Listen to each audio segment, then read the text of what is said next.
云东家，云东家，我给你煮了醒酒汤，起来喝一点吧。哼，醒酒，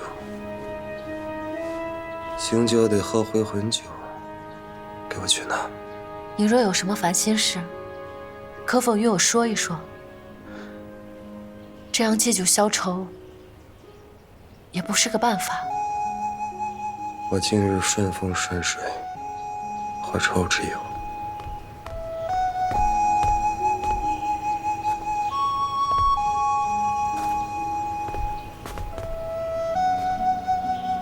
我来吧。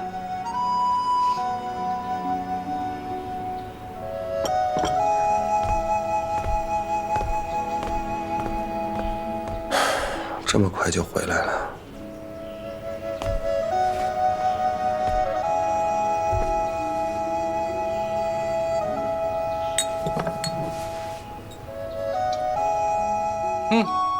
好酒啊，云兄。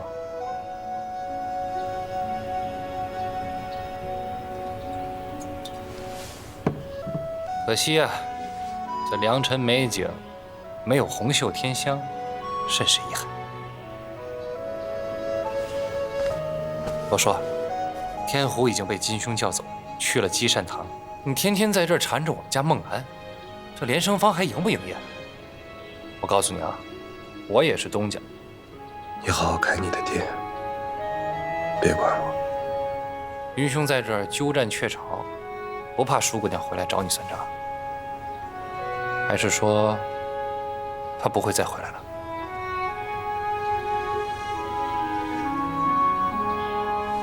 你说当时我为情所困的时候，你是怎么劝我的？怎么到了自己这儿，就这么手足无措？我与你不一样。哪儿不一样了？罢了，连你都想不明白的事儿，我知道了也是徒劳。不过你得赶紧起来了啊！莫言那边叫你赶紧去一趟。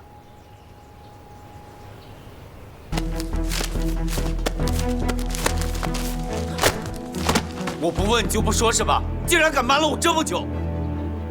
我的底细云香全知道，那小子早就被舒亚楠迷了心窍了，谁知道他都跟他说过些什么？你既然已经确定了他是凌渊的人，怎么还能放他走了呢？说，是我再三恳求康师弟为我隐瞒的。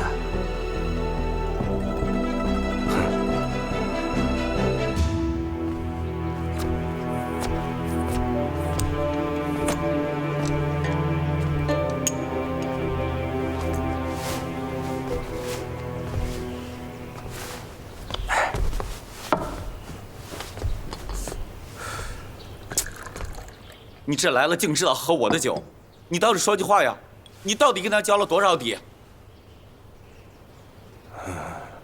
能说的，不能说的，我都说了。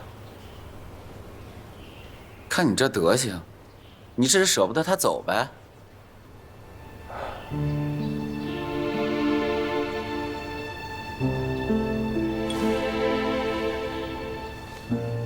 ？10几岁入云台，又在深山修业15年，哼，这一出山过不了美人关啊！其实怪不得你这傻小子，我只恨不能将他绑回来，长相厮守。罢了，怪情字无情，你这千算万算，没算到自己过不了情关。不过话说回来，如果那丫头真是凌渊的人，那横在你们俩中间的，那可是凌渊和云台100年的恩怨。我知道。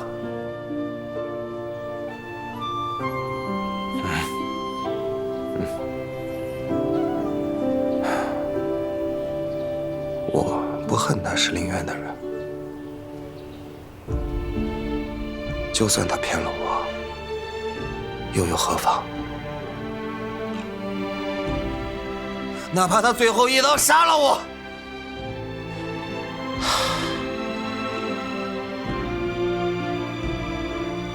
总好过像现在这样不辞而别。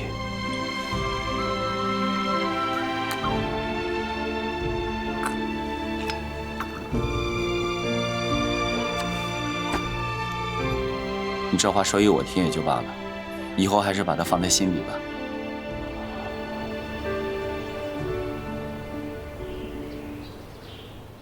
有些话